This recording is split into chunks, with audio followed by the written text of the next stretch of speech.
Hello guys, this is Sean and we are doing something different today. Oh, look at all the birds. We are at the Oklahoma City Zoo and I thought, I'm going to get a video of this.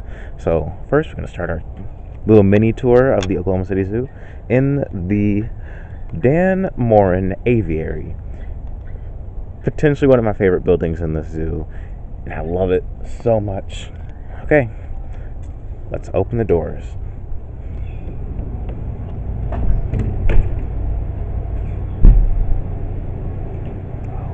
You gorgeous. So I thought this would be a wonderful way to do this because I love all the different animals and stuff here at the zoo. That's a mannequin. Oh my god, if I can zoom in, if I can find it. There you are. Let's see if I can get a good image of it. I love them so much. So I thought it'd be a great thing to go to the zoo and actually get video. That way you guys can sort of see what I love and what sort of partially inspired me to do what I do and love so much is animals and all of those amazing things. I really love this exhibit. I might make something. Oh, look at you. Fast and gorgeous. Let's see if I can get a good image. Oh my god, move so fast. Oh, look at that. Oh, I can zoom in on you. Beautiful. Both of you are wonderful. Go over here. And I love, oh my god, look at you. Look, let me see if I can zoom in. He's beautiful. Oh, a roller. I think it's a roller. Pretty sure it's a roller. Look at this. Anyone who really knows me knows I just love birds. So this is literally paradise for me right now. See, zoom out. The zoom on this is really interesting because you have to push it twice to get it to zoom fully out. If you push it once, it'll only like halfway zoom. Here's a better image of that guy.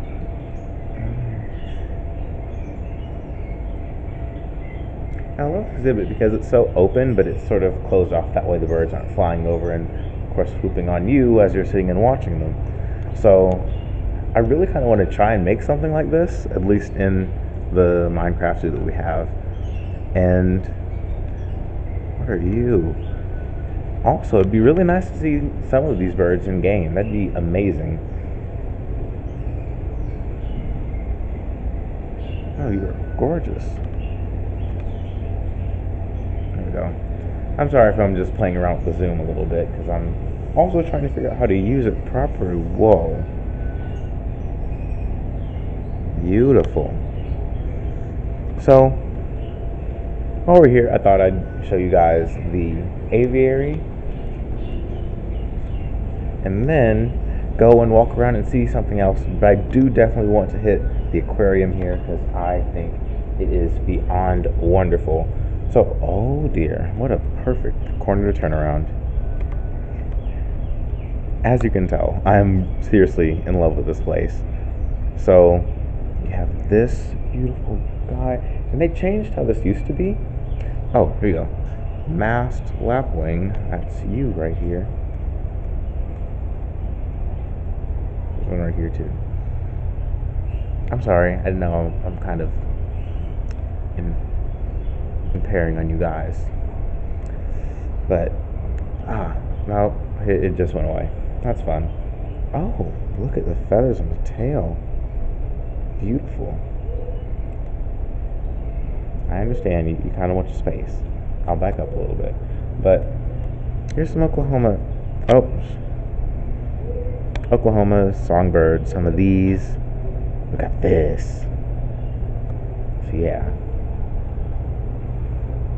Then you have, oh my gosh, there's a hornbill. I forgot about him. Where are you? Because I love hornbills.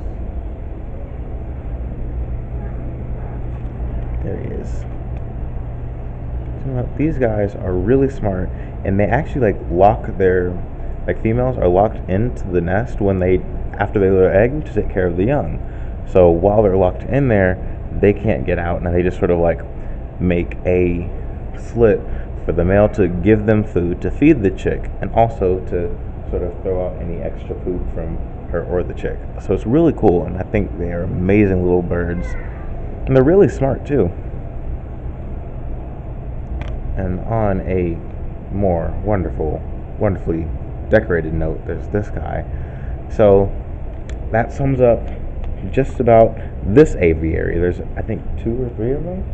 So I think we're going to call it a day, and let's look at, well, not a day, but I'm going to call this the end for this place, and let's look at somewhere else in a moment.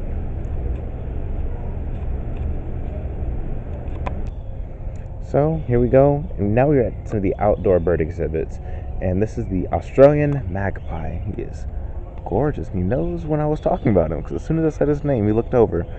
Hey buddy, how are you? Look at that beautiful striking face. And feathers on the underside.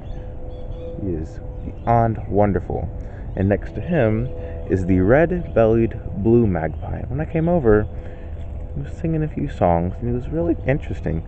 If I can zoom in on him. Yeah, it looks like he has like a blue or whitish blue cap, red beak and red eyes, and it's beautiful long tail if you can see it. And it's a wonderful little guy. Then you go over and you have the burrowing owl. And look at these guys. Oh my gosh.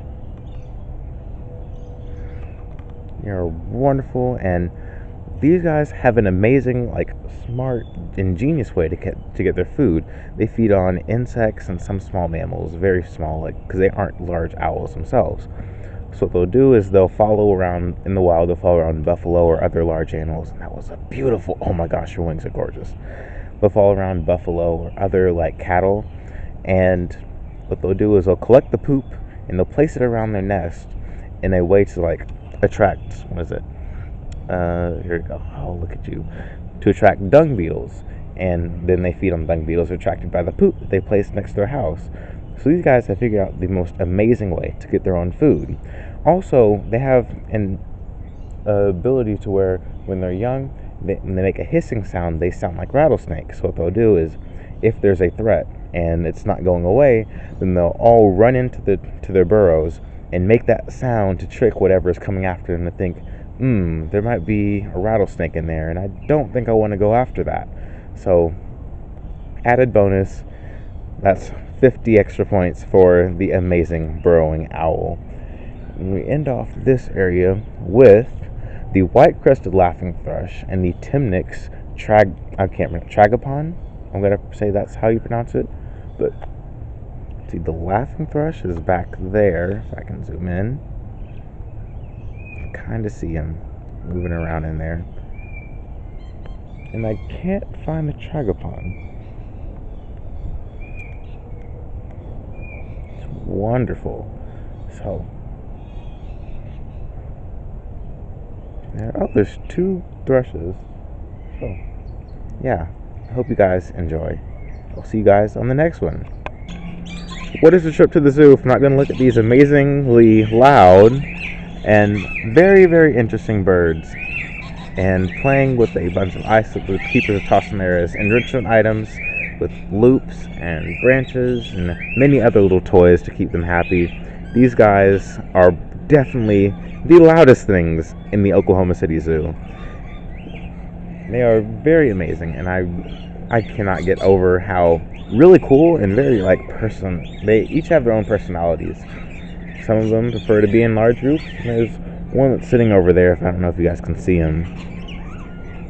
And those 2 have just been sitting over there preening themselves and each other, and it's really interesting. And these guys are very, very, very prone to poop on you if you go in there, which you can go in there and feed them. They give you cups of nectar and they'll fly down, and it's amazingly terrifying. So, yes, these guys are great.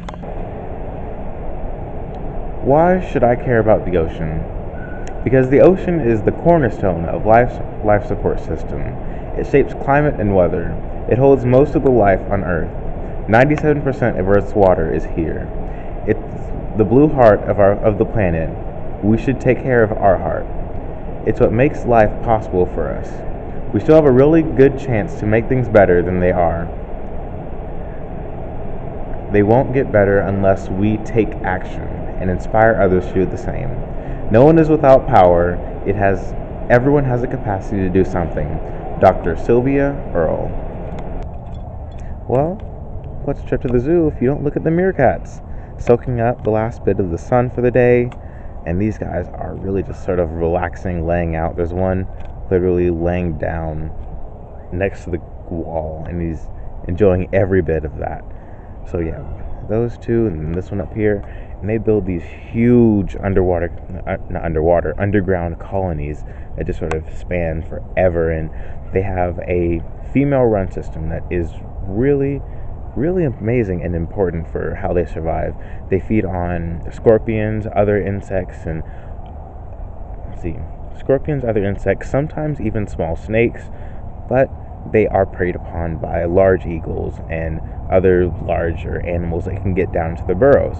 So how do they do that is, in the wild, the guy who's sitting on the stump would be upright and in the normal position we think of meerkats in, and they have scouts that sort of sit in areas around their territory that just sort of look for different predators and different potential predators, and as soon as they see one, they make a certain sound that warns the entire colony, hey, you need to get underground, and then they can dart away before the predator has a chance to even catch one.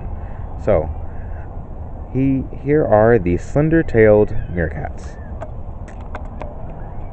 Heyo, this is the African crested porcupine. Now, as many people might not know, there are many different species of porcupine. There's those that live in Africa, and also there are some native to North America and even South America. So there's so much about these amazing little guys, and one thing is, you see, this is what I get. I made a single call, and they went back inside, but basically, it went back inside. Oh, it did? Mm-hmm. There he is, right there. See the screen? The yanks? Yeah. These guys are wonderful creatures, and they have the most notable feature is, of course, their wonderfully sharp and long quills. Now, although it's common thought they are able to shoot them out, this isn't true. They're actually very easily removed because of their light barbs and because of how soft and how easy they are to pull out. So once an animal puts its face into them and it barely touches it, because they're so heavily barbed, it just comes off as that easily. So, but also because one of the reasons that they're so light is they're hollow, which makes it really great for them to swim. These guys are wonderful swimmers, and no one would have ever assumed that until you see them go through water and tread water like a fish. So that is the African crested porcupine. And here goes some long-awaited video footage that I wanted to get, and I'm really glad they're out right now, is the red panda. And these guys are, although we say panda, they're actually closely related to raccoons, as you can probably tell from the striped tail and the body shape and the size and all that jazz. These guys are very agile climbers. Just a moment ago, one of them climbed all the way up to the top thin branches of this tree, and it was amazing. So I like to walk around, but these guys are really cool, and they're endangered, and they live in the temperate forests of China and areas near the Himalayan mountains. These guys are really wonderful and agile. They're slow moving. They're going to spend and there's a squirrel in there who's not having the fact that these guys are walking around because he feels really scared. And I'd almost say rightfully so, because these guys aren't like pandas and where all they eat is bamboo. They'll also consume eggs and small birds, and if they can find anything else they see fit to eat, they'll consume it. Similar to raccoons, they're sort of opportunistic omnivores. So I give you the wonderful, entertaining, and extremely cute red panda. So this is one of my favorite birds in the entire zoo. This is the Andean condor, and they're so beautiful. Oh my gosh, they're gorgeous and they're huge, and these guys have personality, and they have a bad rep of being known as killing the livestock of farmers where they're from, and that's actually not true. They don't have the ability to kill them. They don't have the actual what are you doing? Capability to actually kill their prey, because their legs are solely built to support their bodies and sort of keep them safe, and their body frame is way too small to take on anything that's relatively large. So when farmers see them feeding on the already dead carcasses of their livestock such as cattle, they get the idea that the condors themselves are killing them. So the condors have gotten a really bad rap in all of that. And so these guys are wonderful and beautiful cleanup crew. And what they'll do is they'll soar above areas for 3 or 4 days after they find a kill, and they'll soar above it for around that time. And in that, they'll make sure that the predators stop coming by, that they're done, because their bodies are so large it takes forever for them to get airborne. So they don't want to risk being stuck on the ground and the predators still nearby. So these guys are really smart in how they hunt and how they survive. So 10 points, not 10, 1,000 points to the Andean condor. And these guys are beautiful, beautiful birds. Also, they're known to have the longest, definitive lifespan in captivity. One was found to live to be 100 years old. They marked when it hatched and when it died, and these guys are amazing. One of these is 80 and the other one is 70. The Oklahoma City Zoo has two of them, a male and a female. And I believe they said the female was 80 and the male was either 50 or 60. So, and she is gorgeous. This is the female here. She has see if I can zoom in, bald head and red eyes. The male has a fleshy top on his head and beautiful still. So, hope you guys have a wonderful time, and let's see what's next. Here we have the Indian rhinoceros, one of 5 species of extant species of rhinoceros in the world, which are the black, white, Indian, Sumatran. Oh my god, I just had it. Oh my god, I practiced it at least 4 times. I can't remember this. It's going to pop up. I'm going to say it. It's going to be random, but here we go. And these guys are wonderful, and they're very armored. When first word spread to Europe of rhinoceros species, Europeans had many insane ideas about them, thinking that the platelets that you kind of see on them were actual armor, and the animal was born with iron clad to its body and all of that. And one idea of it spread that the rhinoceros was actually an animal made for battle, when actually that's not at all the case. These guys are, although they have very poor eyesight and we know them to charge, are actually very calm and very relaxed animals. It's just when you can't see very well, you have to be on your toes for everything. And speaking of on your toes, these guys are lighter on their toes, and a ballerina is on their toes. Although the animal weighs immensely more than a ballerina does, they can stand on each toe with about 1/15 of the amount of pressure that a ballerina has on hers. And it's really amazing because of how their body is spread out. If I can zoom in on their feet, you can see how, oh, that's as zoomed in as I can get. That's fun. As how their shape is sort of meant to spread out as much weight as possible on their toes without actually spreading too much weight on them. So these guys are wonderful, and that is the Indian rhino. Here is the swift fox. I walked over here. They were asleep, but something woke them up. I'm not going to say it was me because I was kind of whispering, but then again, they could be, because many canids have really great hearing.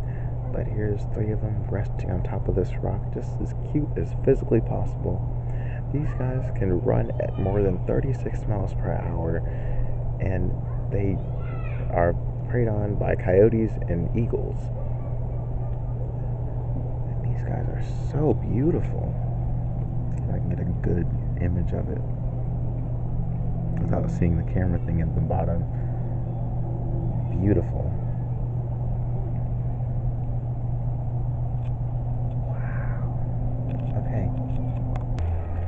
Okay, so I'm sitting here and I was about to end it, but then, do you hear that?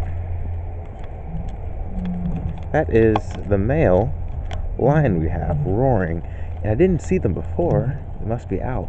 If you can hear him, he is wonderful.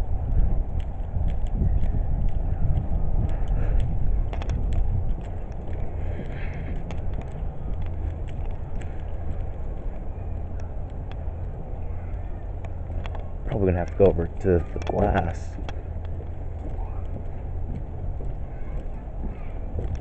Here we go.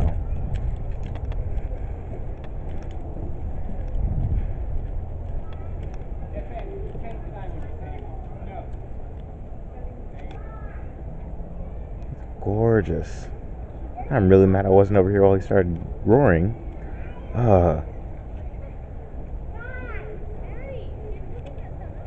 Man.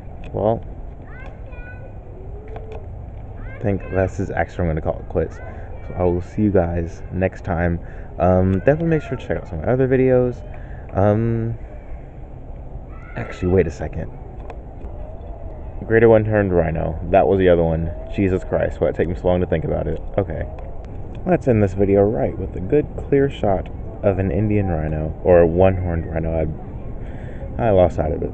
But anyways, with this, I will have to say, hope you guys have a wonderful day. This has been a great video, and I'm really glad I did this. I kind of want to do this again, because I haven't gone through even half the zoo, and I haven't shown you guys even half the things I've seen. So, if you can, just go check out the link to the, the shop. Like, comment, subscribe, share, and just sort of enjoy the zoo. So, hope you guys have a wonderful day, and I will see you next time. Bye.